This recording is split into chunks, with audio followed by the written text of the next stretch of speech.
أرسل إلى الناس كافة بشيرا ونذيرا وداعيا إلى الله بإذنه وسراجا منيرا.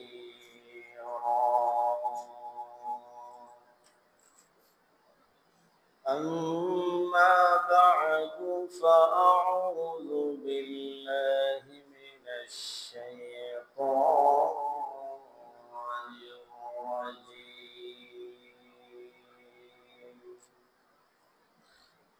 بسم الله الرحمن الرحيم.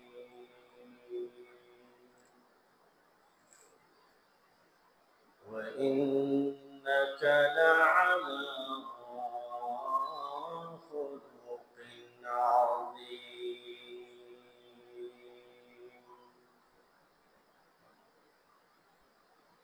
وقال الله عز وجل في شان حبيبه مخبرا وآمرا: إن الله وملائكته يصلون على النبي يا أيها الذين آمنوا صلوا عليه وسلموا تسليما. اللهم صل على محمد وعلى آل محمد كما صليت على إبراهيم وعلى آل إبراهيم إنك حميد مجيد.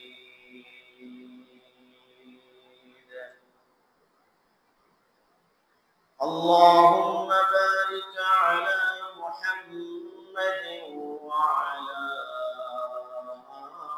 آل محمد كما باركت على إبراهيم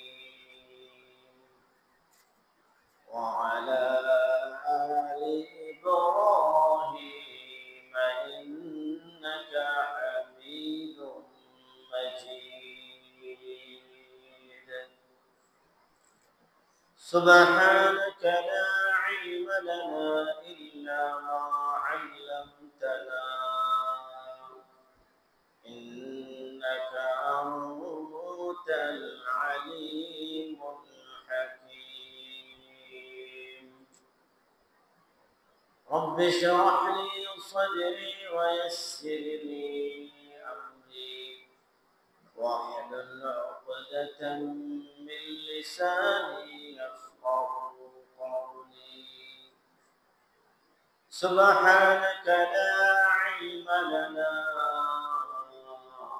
إلا ما علمتنا إنك أنت العليم الحكيم.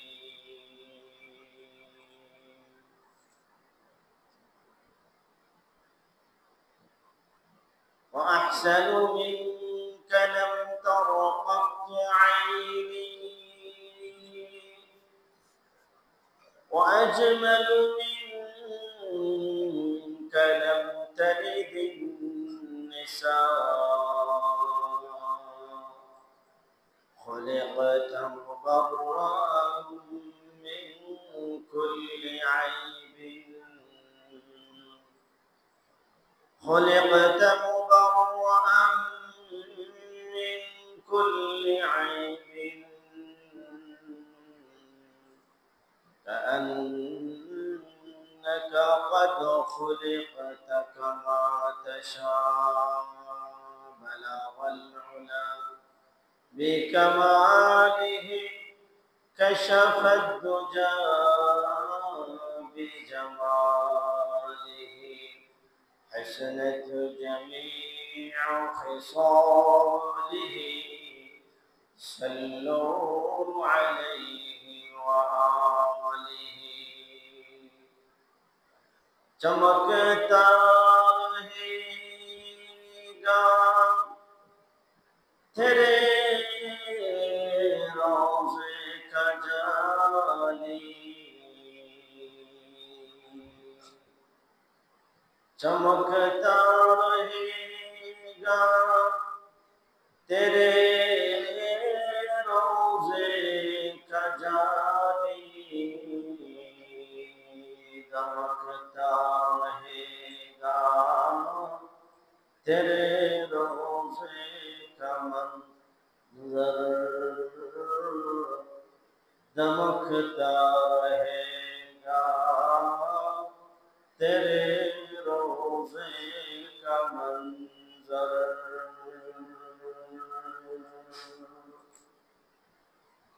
हमें भी आता हो ओ शौक़ अबू ज़र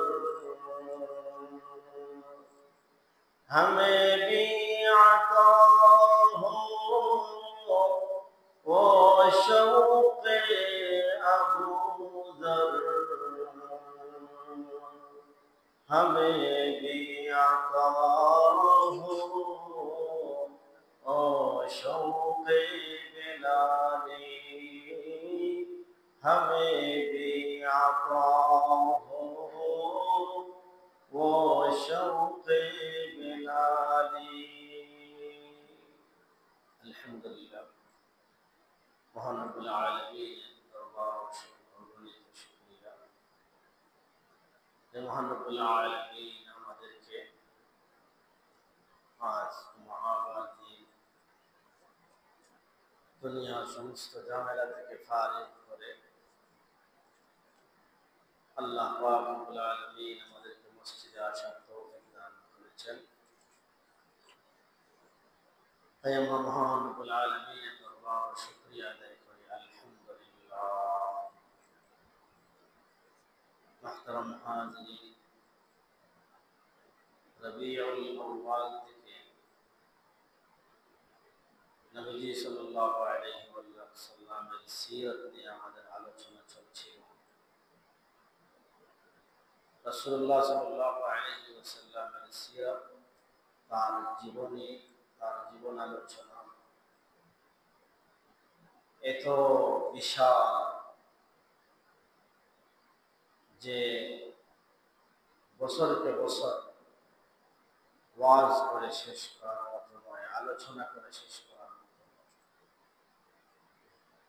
এবং রাসূলের জীবনী যতই আলোচনা করা যাবে ততই মুমিন মুসলমানের কাছে ভালো লাগবে। এটাই হলো ঈমানের তাকাজা। রাসূলের জীবন নিয়ে যত আলোচনা করা হবে, ঈমানদারদের অন্তর তাজা হবে, ঈমান তাজা হবে এবং ঈমানদার আল্লাহ ওয়ালাদের অন্তর আনন্দিত হবে। শুনতে শুনতে তার অন্তরের মধ্যে কোনো খারাপ অপছন্দনীয়তা আসবে না। অথচ আমরা যদি দুনিয়ার অন্য কোনো মানুষের জীবনী নিয়ে আলোচনা করি,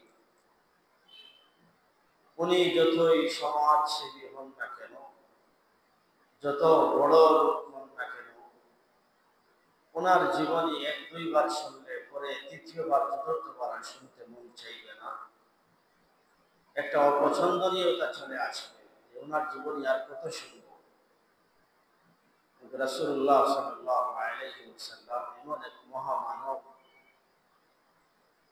যার জীবনী, যার জীবন আলোচনা মুমিনের অন্তরে শুধু আনন্দ দান করে। যত সে শুনবে তার অন্তর তত শুনতে চাইবে, যত সে শুনবে তার অন্তরে তত বেশি ভালো লাগা কাজ করবে, ভালোবাসা কাজ করবে।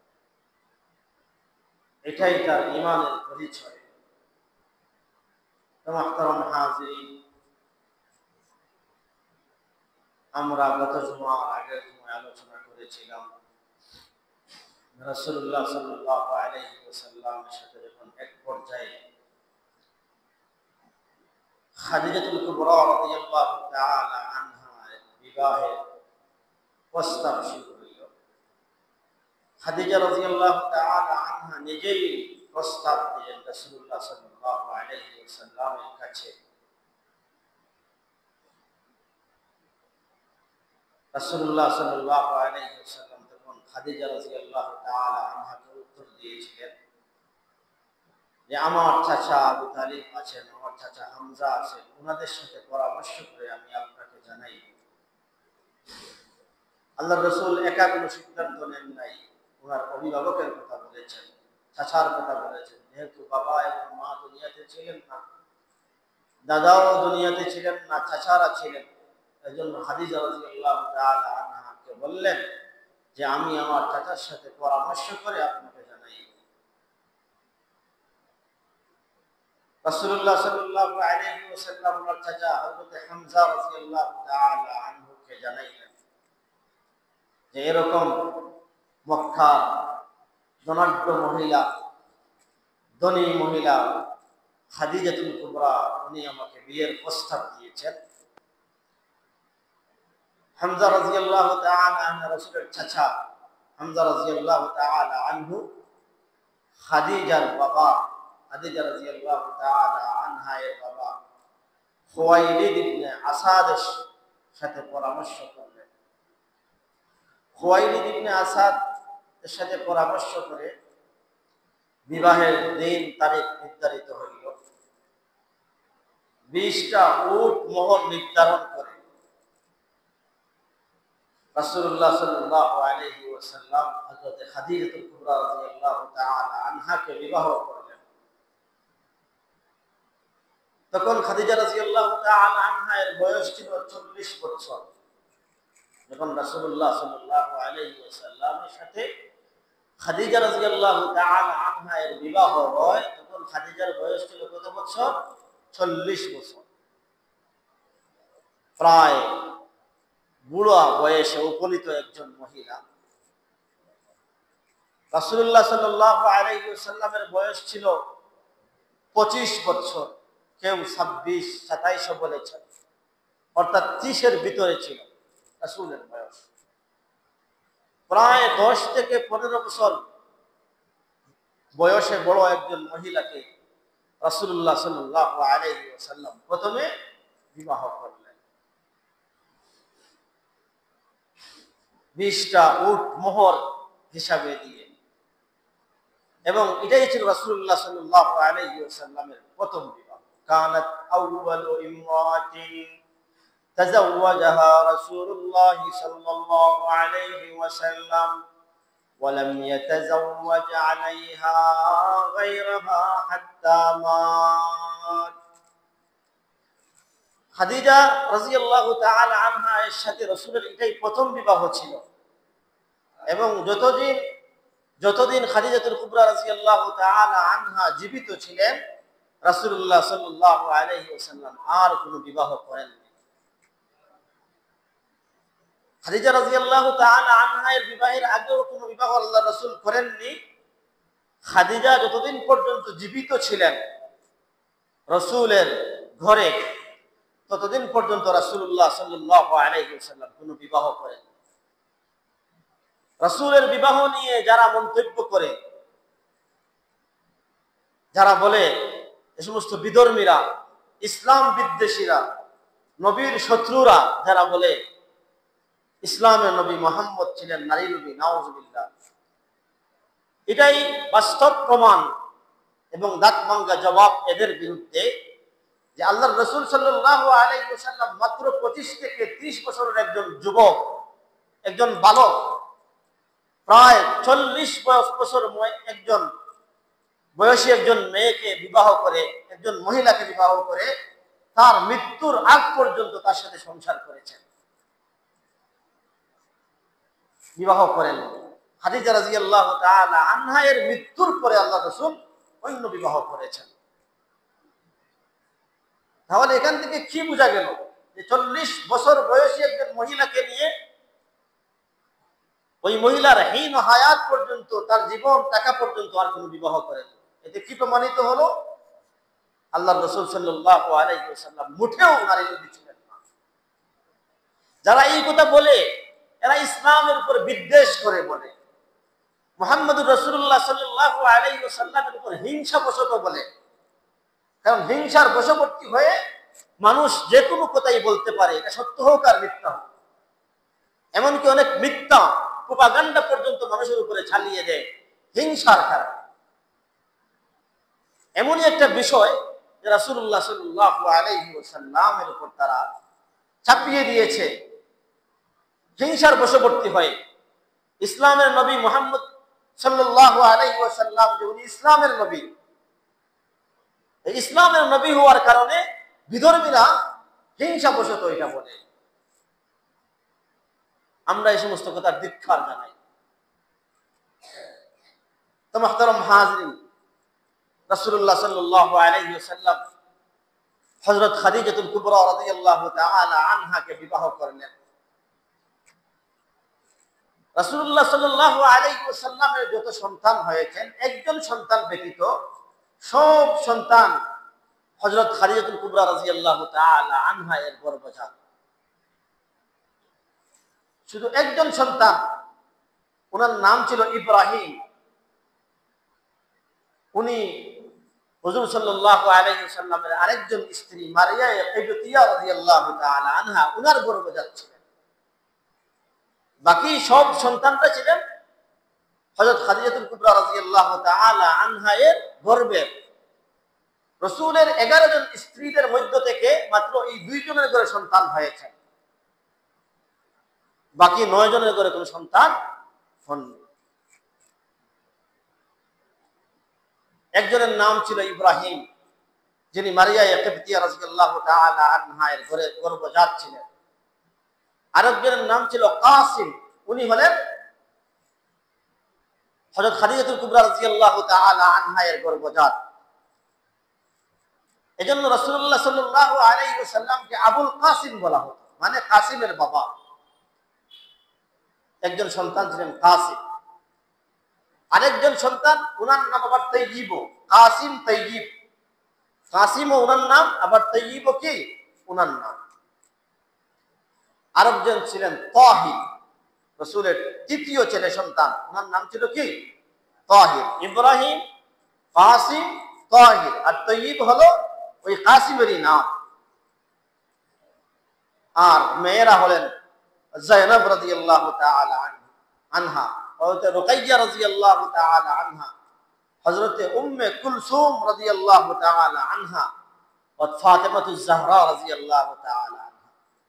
এই 3 মেয়ে ছিলেন রাসূলের। কয় মেয়ে ছিলেন? 3 মেয়ে। একজনের নাম যায়েনব, আরেকজনের নাম রুকাইয়া, আরেকজনের নাম হলো উম্মে কুলসুম, আরেকজনের নাম হলো ফাতিমা রাদিয়াল্লাহু তাআলা আনহুন্না। এবং 3 ছেলে, একজনের নাম ইব্রাহিম, একজনের নাম কাসিম, আরেকজনের নাম কি তাইয়িব। এই 3 ছেলে এবং 4 মেয়ে রাসূলের 2 স্ত্রীর ঘরে ছিলেন। এবং এদের মধ্যে থেকে সবচেয়ে বড় ছিলেন কাসিম, আকবরুহুম কাসিম। সবার বড় কে ছিলেন? কাসিম ছিলেন। এরপরে 2 নম্বর ছিলেন তাইয়িব, 3 নম্বর ছিলেন তাহির, 4 নম্বর ছিলেন, এবং রাসূলের এই হলো ছেলেদের সিরিয়ালে বড় হলেন কে? কাসিম, 2 নম্বরে তাইয়িব, 3 নম্বরে তাহির। আর মেয়েদের সিরিয়ালে সবচেয়ে বড় হলেন হযরত রুকাইয়া রাদিয়াল্লাহু তাআলা আনহা, 2 নম্বরে হযরত যায়েনব রাদিয়াল্লাহু তাআলা আনহা, 3 নম্বরে হযরত উম্মে কুলসুম রাদিয়াল্লাহু তাআলা আনহা, 4 নম্বরে হযরত ফাতিমা রাদিয়াল্লাহু তাআলা আনহা। মুহতারাম হাজিরিন, আল্লাহর রাসূলের যে সমস্ত ছেলে ছিলেন 3 জন, 3 জনের মধ্যে থেকে কেউ মানে বালিগ হওয়ার বয়সে উপনীত হননি, এর আগেই মারা গেছেন। শুধু ইব্রাহিমের বয়স হয়েছিল, হাদিসের কিতাবের মধ্যে পাওয়া যায় ওনার বয়স হয়েছিল 16 থেকে 17 বছর। 16 থেকে 17 বছর। উনি 16 থেকে 17 বছর বয়সে ইন্তেকাল করেন। উনি ছিলেন ওনার দুধমার বাড়িতে, সেখানেই ইন্তেকাল করেন ইব্রাহিম। এবং বাকি আরো দুইজন ওনারাও কি নাবালিগ অবস্থায় ইন্তেকাল করেন। আল্লাহ রসুলের কোনো ছেলে সন্তান দুনিয়ার মধ্যে আর জীবিত ছিলেন না। এই জীবিত না থাকার পিছনে একটা কারণ আছে, একটা রহস্য আছে। কি আছে? রসুলের পুত্র সন্তান জীবিত না থাকার পিছনে একটা রহস্য আছে, একটা কারণ আছে। কারণটা কি?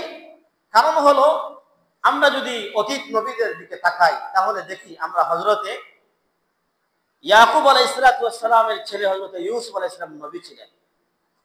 হযরতে ইসহাক আলাইহিস সালামের ছেলে হযরতে ইয়াকুব আলাইহিস সালাম নবী ছিলেন। হযরতে ইব্রাহিম আলাইহিস সালামের ছেলে হযরতে ইসমাঈল আলাইহিস সালাম নবী ছিলেন। হযরতে আদম আলাইহিস সালামের ছেলে হযরতে শীস আলাইহিস সালাম নবী ছিলেন। অনেক আম্বিয়ায়ে কেরামদের ছেলে সন্তানরা কি ছিলেন? নবী ছিলেন। কিন্তু আমাদের নবী, উনি তো শেষ নবী না। উনি কি? উনি শেষ নবী। মা কানা মুহাম্মাদুন আবা আহাদিম মির রিজালিকুম ওয়ালাকিন রাসূলুল্লাহি ওয়া খাতামান নবিয়্যিন। আল্লাহ পাক রব্বুল আলামিন বলেন, মুহাম্মাদুর রাসূলুল্লাহ তোমাদের কাহারও আসল পিতা নন, জন্মদাতা পিতা নন। মা কানা মুহাম্মাদুন আবা আহাদিম মির রিজালিকুম, তোমাদের কোন পুরুষের জন্মদাতা পিতা নন উনি। তাহলে রাসূল আমাদের কোন ধরনের পিতা? আমাদের রূহানি পিতা। রাসূল আমাদের কোন ধরনের পিতা? রূহানি পিতা। জন্মদাতা পিতা হলেন আমাদের বাবা। আল্লাহ এটাই বলতেছেন, তোমাদের জন্মদাতা পিতা নন, উনি তোমাদের রূহানি পিতা।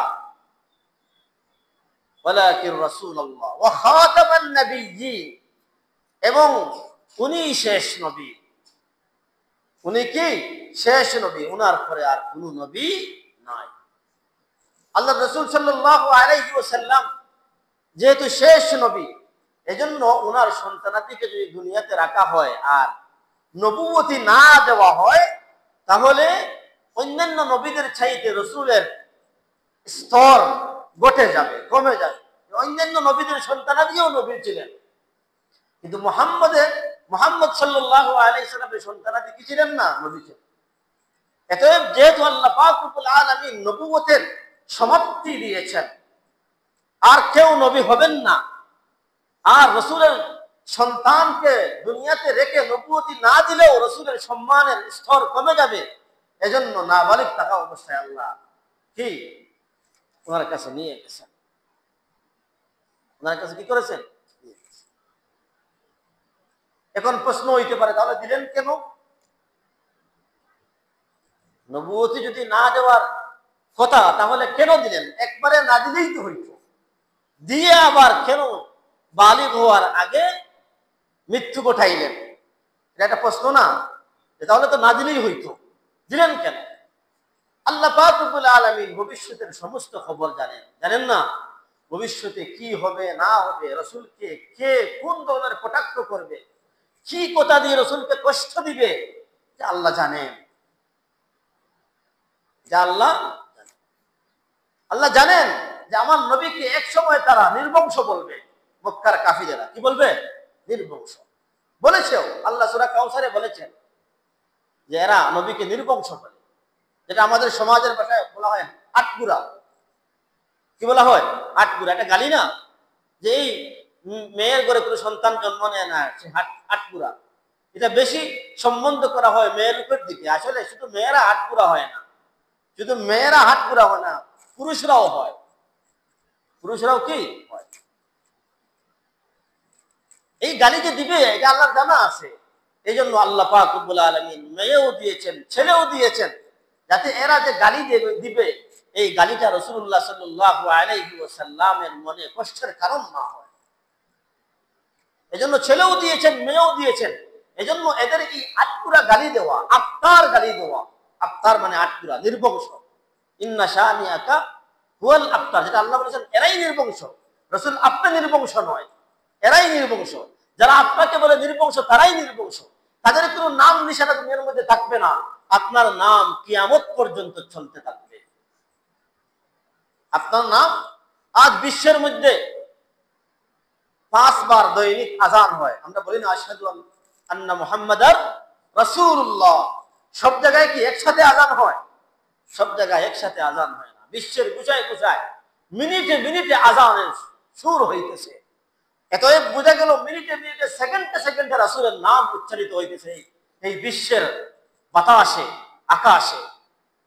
আল্লাহ বলেন এরাই নির্বংশ, এদের নাম কেউ নিবে না, আপনার নাম মিনিটে মিনিটে উচ্চারিত হবে, আমি এই ব্যবস্থা করে দিব। মিনিটে মিনিটে আপনার নাম উচ্চারিত হবে। এজন্য আপনার নাম মিনিটে মিনিটে যেহেতু উচ্চারিত হবে, আপনার নির্বংশ নয়, নির্বংশ তারাই যাদের নাম কেউ স্মরণ করবে না, আর স্মরণ করলে তুতু দিবে। আজ হাজিরা হজ করতে যায়, আবু জেহেলের বাড়িতে গিয়ে পেশাব করে আসে, বাথরুম করে আসে। তার বাড়িতে সৌদির বাদশাহ বাথরুম বানিয়ে রেখেছে, পেশাব পায়খানার স্থান বানিয়ে রেখেছে। সে জায়গায় হাজিরা গিয়ে কি করেন? পেশাব পায়খানা করে আসে। পেশাবে না ধরলেও এরপরেও পেশাব করে আসে, যেখানে পেশাব করা দরকার, প্রয়োজন। কারণ সে রাসূলের কি ছিল? দুশমন ছিল। এই যে একটা গালি, আফতার, নির্বংশ, আটপুরা, এই গালিটা রাসূলের মনোকষ্ট যাতে না হয়, এজন্য উভয় ধরনের সন্তান দিয়েছেন, ছেলেও দিয়েছেন, মেয়েও দিয়েছেন। কিন্তু ছেলেদেরকে দিয়ে অন্য কারণে আল্লাহ তুলে নিয়ে গেছেন, যেটা কারণটা আমি আগে বললাম। তাহলে মুহতারাম হাজির, আনুষঙ্গিক হিসাবে একটা কথা বলতেই হয়, যেহেতু আল্লাহর রাসূলের সন্তানাদিকে আল্লাহ তুলে নিয়ে গেছেন, রাসূল শেষ নবী হওয়ার কারণে, যে নবুয়তের সমাপ্তি, নবুয়তের শিলমোহর আল্লাহ মেরে দিয়েছেন, আর কেউ নবী হবেন না, যার কারণে রাসূলের পুত্র সন্তানকে আল্লাহ তুলে নিয়েছেন। এখন যদি কেউ বলে যে আমি নবী, তাহলে সে নবুয়তের দাবিতে মিথ্যুক, মিথ্যুক না, নবুয়তের দাবিতে সে মিথ্যুক। আল্লাহর রাসূল হাদিসের মধ্যে বলেছেন যে আমার পরে অনেকে মিথ্যা নবুয়তের দাবি করবে, এরা দাজ্জালুনা কাযযাবুন, এরা দাজ্জাল, এরা কাযযাব, কুল্লুহুম ইয়াজআমু আন্নাহু নাবিয়্যুন, এরা সব বলবে, সব মনে করবে যে সে নবী, এবং ঘোষণা করবে আমি নবী। যেমন মুসাইলামাতুল কাযযাব, সে নবুয়তি দাবি করেছিল। আসওয়াদ আনাসি নবুয়তি দাবি করেছিল, এদেরকে হত্যা করা হয়েছে।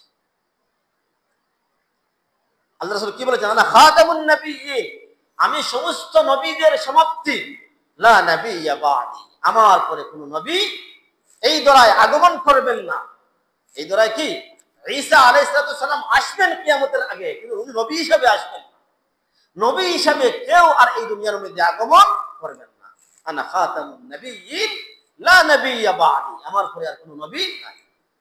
বর্তমান যুগে এসে দাজ্জাল এবং কাযযাব সুদূর গুরুদাসপুরের পাঞ্জাব প্রদেশে জন্ম নেওয়া এক কাল্পিত, মিথ্যুক, প্রতারক গোলাম আহমদ, সে নবুয়তি দাবি করেছে। গোলাম আহমদ কাদিয়ানী, আপনারা নাম শুনেন নাই? যারা আজ বাংলাদেশের মধ্যে আহমদিয়া মুসলিম জামাত নামে পরিচয় দেয়, কি পরিচয় দেয় বলেন না? আহমদিয়া মুসলিম জামাত, কাদিয়ানী সম্প্রদায়, এদের নামে কি আছে? মুসলিম জামাত, আহমদিয়া মুসলিম জামাত। এরা এই পরিমাণ প্রতারক যে এরা গোলাম আহমদ কাদিয়ানীকে এরা শেষ নবী বলে এরা দাবি করে, বলেন নাউজুবিল্লাহ। আবার নাম দিছে আহমদিয়া মুসলিম জামাত, নামের মধ্যেও প্রতারণা আছে। অনেকে নাম দেয় সুন্দর, কিন্তু অনিসলামিক কাজ করে, এটা হলো প্রতারণা। এটা হলো কি? প্রতারণা। আহমদিয়া মুসলিম জামাত এদের নাম।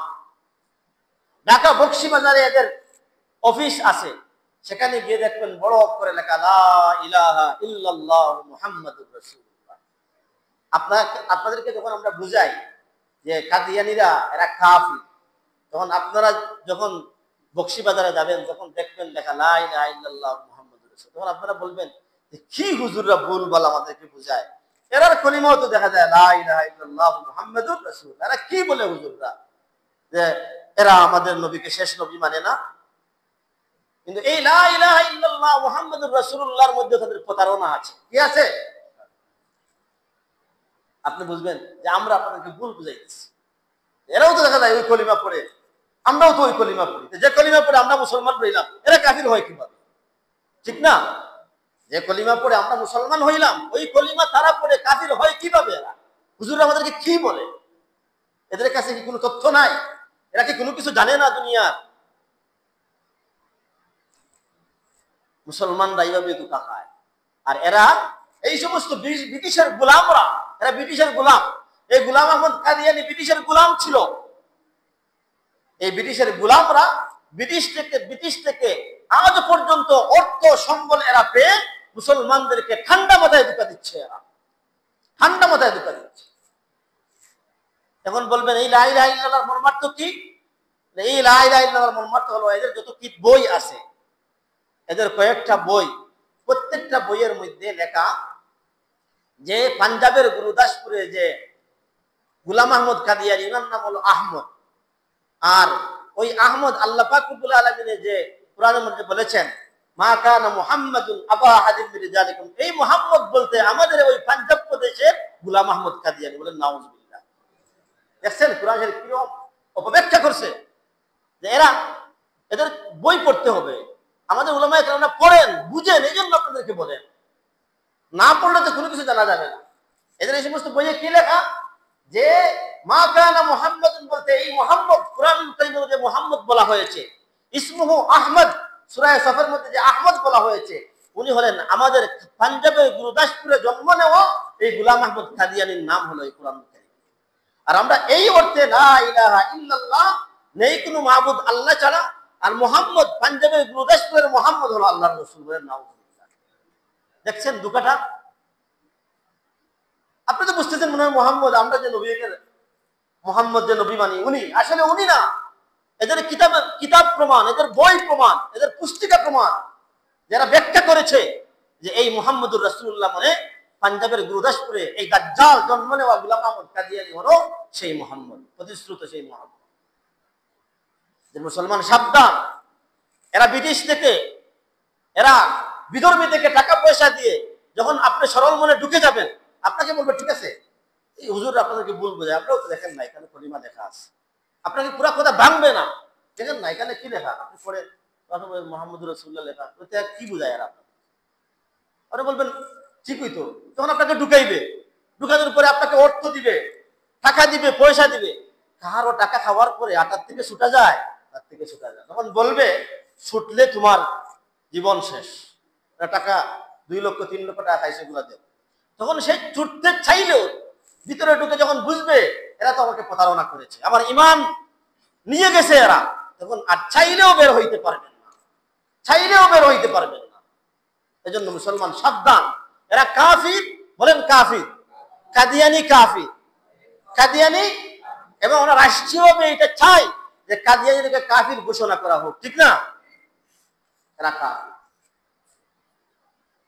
ওই কথা থেকে বললাম যে আল্লাহ পাক রব্বুল আলামিন যদি নবী বানানোর আল্লাহর অভিপ্রায় ইচ্ছা থাকতো, তাহলে রাসূলের সন্তানদেরকে জীবিত রেখে নবুয়ত দিতেন।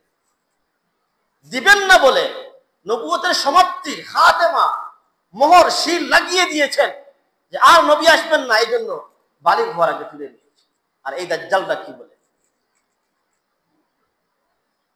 তার অবস্থা সে কিভাবে মরছে জানেন? গোলাম আহমদ কাদিয়ানী বাথরুমে গেছে হাজত ছাড়ার জন্য, আর সেখানে মারা গেছে। বাথরুমে টাঙ্কির মধ্যে, বাথরুমে যে কমেট আছে, কমেটের মধ্যে পড়ে মারা গেছে। আচ্ছা বলেন তো, যে জায়গায় নবী, যে জায়গায় সমস্ত নবীরা যে জায়গায় ইন্তেকাল করেছেন, ওই জায়গায় কবর হয়েছে, ঠিক না? আমাদের নবী আয়েশা রাদিয়াল্লাহু তাআলা আনহার হুজরায় ইন্তেকাল করেছেন, আয়েশা রাদিয়াল্লাহু তাআলা আনহার হুজরায় ওনার দাফন হয়েছে। তাহলে সমস্ত নবীরা যে জায়গায় ইন্তেকাল করেছেন ওই জায়গায় দাফন হয়েছে, তাহলে সেও তো নবী না তার দাবি মতো, তাহলে তার দাফন কোথায় হবে? বাথরুমে হবে না? বাথরুমে তো হওয়া জরুরি ছিল। সে যখন নবুয়তি দাবি করেছে, তাদের কথা অনুযায়ী সে যখন নবী, তাহলে তারও তো দাফন ওই জায়গায় হওয়া দরকার ছিল, ওই বাথরুমের ভিতরে ময়লার মধ্যে। আল্লাহ বুঝাই দিয়েছেন যে তার পরিণতি, সে যখন নবুয়তি দাবি করেছে তোমরা তাকে কি করো? ওই ময়লার মধ্যে দাফন করো। আল্লাহ বুঝিয়ে দিয়েছেন। এরপরও যদি মুসলমান না বুঝে তাহলে কোনো কিছু করার নাই। মুহতারাম হাজিরিন, এই হলো রাসূলের সন্তানদের ব্যাপারে আলোচনা। আল্লাহ রাসূলের 4 জন মেয়ে ছিলেন, 4 জন, যায়েনব, উম্মে কুলসুম, রুকাইয়া, ফাতেমা রাদিয়াল্লাহু তাআলা আনহা। ফাতেমা রাদিয়াল্লাহু তাআলা আনহা উনি কার স্ত্রী ছিলেন? হযরত আলী রাদিয়াল্লাহু তাআলা আনহু এর স্ত্রী ছিলেন। আলীর সাথে উনাকে কি করেছেন? ফাতেমা রাদিয়াল্লাহু তাআলা আনহাকে বিয়ে দিয়েছেন আল্লাহ রাসূল সাল্লাল্লাহু আলাইহি ওয়াসাল্লাম। আবার আল্লাহ রাসূলের চাচাতো ভাইও আলী, চাচাতো ভাইও কি আলী, বিয়ে দিয়েছেন ফাতেমা রাদিয়াল্লাহু তাআলা আনহাকে।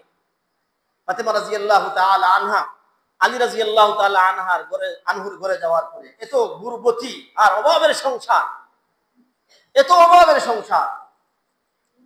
একটা ঘটনা বলি, আল্লাহ রাসূল সাল্লাল্লাহু আলাইহি ওয়াসাল্লাম এই কলিজার টুকরা সবচেয়ে বেশি ফাতেমাকে আল্লাহ রাসূল মহব্বত করতেন।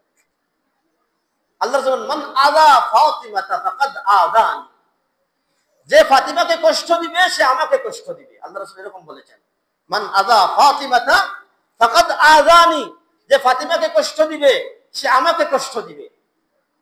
এরকম মহব্বত করতেন ফাতেমা রাদিয়াল্লাহু তাআলা।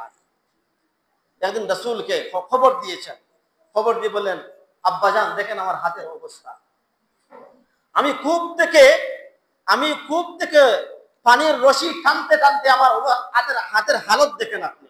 আল্লাহ রাসূল দুজাহানের সর্দার, তখন মদিনার শাসক, মদিনার কি শাসক, আর শাসকের মেয়ের এই অবস্থা, হাত দেখাইতেছেন। আল্লাহ রাসূল সাল্লাল্লাহু আলাইহি ওয়াসাল্লাম কে বলতেছেন, ফাতেমা আব্বাজান আপনার কাছে তো অনেক দাসী আসে, যুদ্ধের গনিমতের মাল হিসাবে অনেক দাসী আসে, একটা দাসী আমাকে দেন না, আমার কাজে একটু সহযোগিতা করো।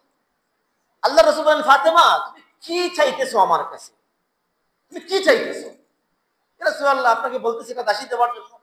বলে এইগুলা দাসী কি আমার সম্পদ? এগুলো তো আমার সম্পদ নয়। সাহাবায়ে কেরামরা বিভিন্ন যুদ্ধে যান, সেখানে গনিমতের মাল হিসাবে এগুলা অধীনে আসে। এইগুলো তো বাইতুল মাল, রাষ্ট্রীয় কোষাগারের অন্তর্ভুক্ত। তোমাকে কার সম্পদ আমি তোমাকে দিব? আর আমাদের অবস্থা কি? আজ দেখা যায় দেশের হর্তাকর্তা হইলে ছেলের অ্যাকাউন্টে পাওয়া যায় 1300 কোটি টাকা, মেয়ের অ্যাকাউন্টে পাওয়া যায় 1500 কোটি টাকা। 1500 কোটির নিচে নাই, 1 লক্ষ 2 লক্ষ 1 কোটি নাই, 1300 কোটি, 1500 কোটি। স্বামী ছিল এমপি মন্ত্রী, তার স্ত্রীর অ্যাকাউন্টে 200 কোটি টাকা। এরা কই থেকে পাইছে? রুজু করছে? এই চোর বাটফাররা জনগণের সম্পদ আত্মসাৎ করে পাহাড় করে, সম্পদের পাহাড় করে। এরা চোর বাটফার। কোনদিন কোন নেতা কোন সময় কোন জনগণের কি নয় ভয়ের খান, কোন সময় বালাই চায়, সবসময় তার পেট পড়তে চায়। এটাই হলো বাস্তবতা। আপনারা মানেন আর না মানে, কোন সময় কোন নেতা, কোন এমপি, কোন মন্ত্রী জনগণের বালাই চায় না। সেটা তার পেট আগে পড়বে, পরে পারলে আরেকজনের বালাই করবে, না পারলে নাই। তার পাশে যদি একজন মানুষ আনা খেয়ে মারাও যায়, তবু কোনো কিছু দিবে না, তার পেট তার তলা আগে পড়বে। আল্লাহ রাসূল কি বললেন? যে তোমাকে কার সম্পদ দিব? যদিও আমি মদিনার বাদশাহ, আমি শাসক, আমার এই ক্ষমতা নাই, তোমাকে আমি একটা দোয়া, একটা তাসবিহ শিখিয়ে দিই, তুমি এই তাসবিহ আমল করো, তোমার এই কাজের কষ্ট লাঘব হয়ে যাবে, হালকা হয়ে যাবে। আল্লাহ রাসূল কি বললেন? তোমাকে বাদি দেওয়া যাবে না, এগুলো আমার সম্পদ নয়। আমি তোমাকে একটা তাসবিহ শিখাইয়া দেই, এই তাসবিহটা তুমি প্রতিদিন প্রতি নামাজের ফরজ নামাজের পরে পড়বে, তোমার কাজের যে একটা বারিত্ব আছে এটাকে তুমি হালকা মনে করবে। আল্লাহ রাসূল শিখাইয়া দিলেন 33 বার সুবহানাল্লাহ, 33 বার আলহামদুলিল্লাহ, 34 বার আল্লাহু আকবার। কি বলেছি? 33 বার সুবহানাল্লাহ, 33 বার আলহামদুলিল্লাহ, 34 বার আল্লাহু আকবার, যেটাকে তাসবিহে ফাতিমি বলা হয়। কি বলা হয়? তাসবিহে ফাতিমি। আল্লাহ রাসূল এটা এই বলেন, তুমি 33 বার সুবহানাল্লাহ পড়বে, 33 বার আলহামদুলিল্লাহ পড়বে, 34 বার আল্লাহু আকবার পড়বে, ইনশাআল্লাহ তোমার কষ্টের কাজের কষ্ট হালকা মনে হবে। আল্লাহ রাসূল হাদিসের মধ্যে বলেছেন, যে ব্যক্তি এই তাসবিহে ফাতিমি প্রতি ফরজ নামাজের পরে পড়বে, তার সাগরের ফেনা পরিমাণ যদি গুনাহ হয়, ইনশাআল্লাহ আল্লাহ মাফ করে দিবেন। বলেন সুবহানাল্লাহ। এই ছিল ফাতেমা রাদিয়াল্লাহু তাআলা আনহার সংক্ষিপ্ত অবস্থা। উসমান রাদিয়াল্লাহু তাআলা ওর কাছে দুই মেয়ে বিয়ে দিলেন, উম্মে কুলসুম আর রুকাইয়াকে। একজন মারা যাওয়ার পরে আরেকজনকে দিয়েছেন। এজন্য উসমান রাদিয়াল্লাহু তাআলা আনহু কি বলা হয়? জিন্নুরাইন বলা হয়। রাসূলের দুই কন্যাকে পরপর বিবাহ করেছেন। এটাও সমাজের একটা প্রথা আল্লাহ রাসূল ভেঙে দিয়েছেন। যে সমাজে দেখা যায় একজন যদি একজন মেয়েকে কারোর সাথে বিবাহ দেয় আর কোনো ঘটনাক্রমে এই মেয়ে মারা যায়, তখন দেখা যায় আর অন্য মেয়ে থাকলে বিবাহ দিতে চায় না, না এই পরিবারে আর দেওয়া যাবে না, এই পরিবারে আমার একটা মেয়ে মারা গেছে। কি মারা গেছে? মানে এই পরিবারের বা তার যে আগের মেয়ের যে স্বামী ছিল, এই স্বামীর প্রতি একটা কারাহাত, অপছন্দনীয়তা চলে আসে। যে মনে করে না, এর কাছে একটা কুফা আছে, একটা অশুভ আছে, অমঙ্গল আছে, নয়তো আমার মেয়ে মারা যাইতো না। এই জন্য আর দ্বিতীয় কোনো মেয়ে বিবাহ দিতে চায় না। এটা সমাজে আমাদের মধ্যে প্রথা, এটা আছে, দিতে চায় না। আল্লাহ রাসূল সাল্লাল্লাহু আলাইহি ওয়াসাল্লাম উসমান রাদিয়াল্লাহু তাআলার কাছে পরপর দুই মেয়ে কি করেছেন? বিবাহ দিয়েছেন। মুহতারাম হাজিরিন, এই ছিল রাসূলুল্লাহ সাল্লাল্লাহু আলাইহি ওয়াসাল্লামের বিবাহর জিন্দেগি এবং ছেলে সন্তান আলোচনা। এরপরে তো আল্লাহ রাসূল সাল্লাল্লাহু আলাইহি ওয়াসাল্লাম আরো বিবাহ করেছেন, কিন্তু এই সমস্ত 9 জন স্ত্রী, এই দুইজন ব্যতীত, মারিয়া কিবতিয়া খাদিজা রাদিয়াল্লাহু তাআলা আনহা ব্যতীত আর কারো গর্ভে কোনো সন্তান জন্ম নেই। মুহতারাম হাজিরিন, রাসূলুল্লাহ সাল্লাল্লাহু আলাইহি ওয়াসাল্লাম এর বয়স যখন 40-এ উপনীত হইল, 40-এ উপনীত হওয়ার পরে উনি তো নবী হবেন, রাসূল হবেন। আল্লাহ পাক রব্বুল আলামিন ওনার কাছে কুরআনুল কারীম পাঠাইবেন। এজন্য আল্লাহ রাসূল সাল্লাল্লাহু আলাইহি ওয়াসাল্লামের কাছে তিনটা বিষয় বড় পছন্দনীয় হইতে আরম্ভ করে। অর্থাৎ ওহী আসার আগে তিনটা বিষয় হঠাৎ করে রাসূলের কাছে মানে একাকিত্ব, মানে একা একা থাকা বিষয়টা পছন্দনীয় হইল। মানুষের মধ্যে থাকতে চাইতেন না, মন ভালো লাগতো। ওহী নাজিল হওয়ার কয়েকদিন আগে মানে একাকিত্ব রাসূলের কাছে পছন্দ হইতে লাগলো। একা থাকলে উনি ওনার মনের মধ্যে একটা প্রশান্তি বুঝছেন। 2 নম্বর যে বিষয়টা, যে তিনি ঘুমের মধ্যে স্বপ্ন দেখতে লাগলেন, যে জিবরাইল আসতেছেন, ওহী নিয়ে আসছেন, কোরআন শরীফ নাজিল হইতেছে। এইভাবে অনেক ভালো ভালো স্বপ্ন দেখতে লাগলেন। আর আম্বিয়া একরামদের স্বপ্ন 100-তে 100 সত্য, এর মধ্যে মিথ্যার কোনো মিশ্রণ থাকে না। আমাদের স্বপ্নের মধ্যে মিথ্যার মিশ্রণ থাকে। মিথ্যার কি থাকে? মিশ্রণ থাকে। একটা দেখলে তার তাবির অন্যটা হয়। কিন্তু নবীরা যে স্বপ্ন দেখেন এটাই 100% সত্য, তার মধ্যে কোনো মিথ্যার মিশ্রণ থাকে না, এবং এটাও এক প্রকারের ওহী। নবীদের স্বপ্ন কি এক প্রকারের ওহী। এজন্য ঘুমের মধ্যে সুন্দর সুন্দর ভালো ভালো স্বপ্ন দেখতেন, ওহী আসতেছে, জিবরাইল আসতেছেন, এগুলা দেখতেছেন। 3 নম্বর যে বিষয়টা, যে আল্লাহ রাসূল সাল্লাল্লাহু আলাইহি ওয়াসাল্লাম যখন রাস্তা দিয়ে হাঁটতেন, কোন পাহাড় পর্বত দিয়ে হাঁটতেন, তখন পাহাড় পর্বতের গাছ রাসূলকে সালাম করত। সুবহানাল্লাহ, আসসালাতু ওয়াসসালামু আলাইকা ইয়া রাসূলুল্লাহ, আসসালাতু ওয়াসসালামু আলাইকা ইয়া রাসূলুল্লাহ। পাথর সালাম করত রাসূলকে, বলতো আসসালাতু ওয়াসসালামু আলাইকা ইয়া রাসূলুল্লাহ, আসসালাতু ওয়াসসালামু আলাইকা ইয়া রাসূলুল্লাহ। এইভাবে রাসূলুল্লাহ সাল্লাল্লাহু আলাইহি ওয়াসাল্লামকে সালাম দিত। আল্লাহ রাসূল সাল্লাল্লাহু আলাইহি ওয়াসাল্লাম এই নির্জনতা লাভ করার জন্য, লোকালয়ে তো মানুষের সমাজে তো আর নির্জনতা লাভ করা যায় না, এজন্য উনি চলে গেলেন গারে হেরায়। এই সমস্ত হাজিরা আপনারা হজে গেছেন, হয়তো কেউ দেখে এসেছেন। এই গারে হেরা উঁচু একটা পাহাড়। এখন তো শুনছি হাজিরা উঠেন, সিঁড়ি দেওয়া আছে, পাথর দিয়ে সিঁড়ি দেওয়া আছে, যুবক যারা উঠতে পারেন, যদিও অনেক উঁচু। তখন তো আর কি ছিল না, সিঁড়িও ছিল না, ওঠার কোনো সিস্টেম ছিল না, সোজা পাহাড় ছিল। ওই জায়গায় আল্লাহ রাসূল সাল্লাল্লাহু আলাইহি ওয়াসাল্লাম চলে গেলেন, গিয়ে আল্লাহর ধ্যানমগ্ন থাকতেন, ইবাদত করতেন, খানা সাথে নিয়ে যাইতেন, কয়েকদিনের খানা। কোন সময় খাদিজাতুল কুবরা রাদিয়াল্লাহু তাআলা আনহা ওই জায়গায় গিয়ে খানা দিয়ে আসতেন, আর আল্লাহর রাসূল সেখানে ধ্যানমগ্ন একাকী থাকতেন, আল্লাহর ধ্যান খেয়ালে থাকতেন এবং ইবাদত করতেন।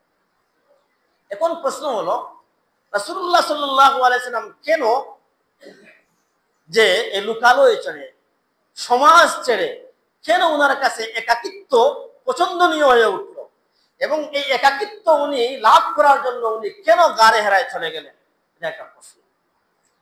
এই ব্যাপারে আল বিদায়া ওয়ান নিহায়া 4 নম্বর খণ্ডের মধ্যে বলা হয়েছে, وإنما كان رسول الله صلى الله عليه وسلم يحب الخلاء والانفراد عن قومه لما يراهم عليه من الضلال المبين من عبادة الأوثان والسجود الأصنام، وقويت محبته للخلوة عند مقاربة إيحاء الله إليه সালাওয়াতুল্লাহি ওয়া সালামুহু আলাইহি। খুব খেয়াল করে কথাটা শুনবেন। আল্লাহ রাসূল সাল্লাল্লাহু আলাইহি ওয়াসাল্লাম কেন দূরে চলে গেলেন, কেন একাকিত্ব লাভ করার জন্য ওই গাড়ে হেরায় চলে গেলেন? কারণ ওনার সমাজটা ছিল গুমরাহিতে ভরা, ওনার সমাজটা ছিল ইবাদাতুল আওসান, মূর্তি পূজায় ভরা। কিসে ভরা বলেন? মূর্তি পূজায় ভরা। ওনার সমাজটা ছিল সুজুদিল আসনাম, মূর্তিকে সেজদা করার সমাজ ছিল। এই জন্য রাসূলুল্লাহ সাল্লাল্লাহু আলাইহি ওয়াসাল্লাম একাকিত্ব বরণ করার জন্য এই শিরকি সমাজ, এই মূর্তি পূজার সমাজকে ছেড়ে উনি চলে গেলেন গাড়ে হেরায়। মুহতারাম হাজির, একটা জিনিস আপনাদের কাছে বুঝতে চাই, যে রাসূল ওহী গ্রহণ করার জন্য মূর্তি পূজার সমাজ ছেড়ে কোথায় চলে গেলেন? পর্বতের চূড়ায় চলে গেলেন। এই সমাজের আজ মুসলমান নাম ধারণ করে এরা মূর্তি পূজার পূজা মণ্ডপে যাচ্ছে, পূজা মণ্ডপে যাচ্ছে। সবচাইতে দুঃখের বিষয় হলো যে ইসলাম নাম ধারণ করে টুপি আর পাঞ্জাবি পরিধান করে পূজা মণ্ডপে গিয়ে গীতা পাঠ করছে। বলেন নাউজুবিল্লাহ। আর নাম হলো কি? ইসলাম। এই ইসলাম নাম দিয়ে মুসলমানদেরকে আর ধোঁকা দিবেন না। আপনারা রাজনীতি করতেন, করেন। অন্যান্য যে সমস্ত ইসলাম নাম দিয়ে যারা রাজনীতি করে এদের মতো রাজনীতি করেন, কোনো অসুবিধা নাই। যান আপনারা গিয়ে গীতা পাঠ করেন, কোনো অসুবিধা নাই। নাম দিবেন ইসলাম, আর সেখানে গিয়ে মূর্তির সামনে এরকম করবেন আর গীতা পাঠ করবেন, আর এরা উলুদনি দিবে। আপনারা সামাজিক যোগাযোগ মাধ্যমে দেখেছেন, আপনারা যা গোপনীয় কোনো কথা না। এদের মুখে দাড়ি, মাথায় টুপি, শরীরে পাঞ্জাবি, এরা গিয়ে গীতা পাঠ করে আর হিন্দু নারী পুরুষ মিলে উলুদনি দেয়। কি দেয়? ইসলাম নাম দিয়ে। এরকম মানুষদেরকে আর ধোঁকা দিবেন না, আর ধোঁকা দিবেন না।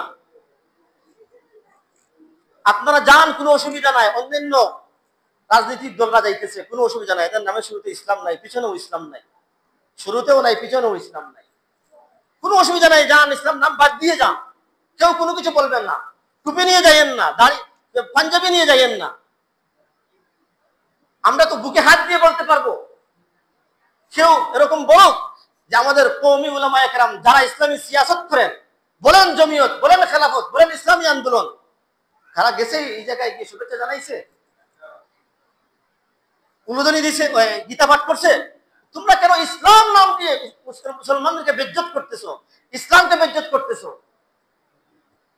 ইসলাম নাম বাদ দাও, দিয়ে যাও, কোনো অসুবিধা নাই, কোনো অসুবিধা নাই। কেউ কোনোদিন কোনো কিছু বলবে না তোমাদেরকে। দুঃখের সাথে বলতেছি, ইসলামকে তোমরা কি মনে করেছো? ইসলামকে এরকম তোমরা অপমান করবা? 90% মুসলমানের দেশে ইসলামকে অপমান করবা? ইসলাম বাদ দিয়ে অপমান করো। এমনকি গত জুমায় আমি আলোচনা করি, মুসলমানও যাইতে পারে না, আর তোমরা ইসলাম নাম দিয়ে যাবে, এটা তো বড় দুঃখজনক। রাজনীতির স্বার্থে আগে কি রাজনীতি, আগে না আগে মুসলমান আর ইসলাম? বলেন, আগে রাজনীতি না আগে মুসলমান আর ইসলাম? আগে মুসলমান, আগে ইসলাম, আগে রাজনীতি নয়। আমার মুসলমানিত্ব ঠিক থাকলে, আমার ইসলাম ঠিক থাকলে, যে ইসলাম, যে মুসলমানিত্ব আমার দিনকে বাঁচায়, এরকম রাজনীতি আমি করব। আর যে রাজনীতি আমার ইসলামকে ধ্বংস করে দেয়, আমার ইসলামকে বেইজ্জতি করে, এই ইসলাম কোন ধরনের ইসলাম? কোন ধরনের ইসলাম? আজ যদি একজন কেউ যদি পাঞ্জাবি টুপি এগুলা পরে যদি চুরি করে, তাহলে কি বলবেন? এই দেশ সে প্রতারণা করার জন্য মানুষ বলতে যে সে ভালো, সে চুরি করতেছে, সে চুরি করতেছে। আজ দেখা যায়, দুঃখ লাগে যে কিছু মুসলমানরাও এদের পূজা মণ্ডপকে পাহারা দেয়। কি জন্য পাহারা দিবে? এদেশে কি আইন শৃঙ্খলা বাহিনী নাই? পাহারা দেওয়ার জিম্মাদারি আইন শৃঙ্খলা বাহিনী না মুসলমানদের? আমাদের দেশে যে এই গত কয়েকদিন আগের ঘটনা, গাজীপুর পূজা মণ্ডপের সভাপতি, তার নাম বজেন্দ্র সরকার, সে একজন মুসলিম শিশুকে তার পূজা মণ্ডপের কাছে কিছুদিন আগে দর্শন করেছে। মুসলিম শিশুরা দর্শিত হবে আর তোমরা পূজা মণ্ডপ পাহারা দিবে? শরম লাগে না? লজ্জা লাগে না? সামাজিক যোগাযোগ মাধ্যমে এগুলো দেখা যায়, কষ্ট লাগে, দুঃখ লাগে, এই জন্য বলতেছে। তো মোহতরম হাজির, বলতেছে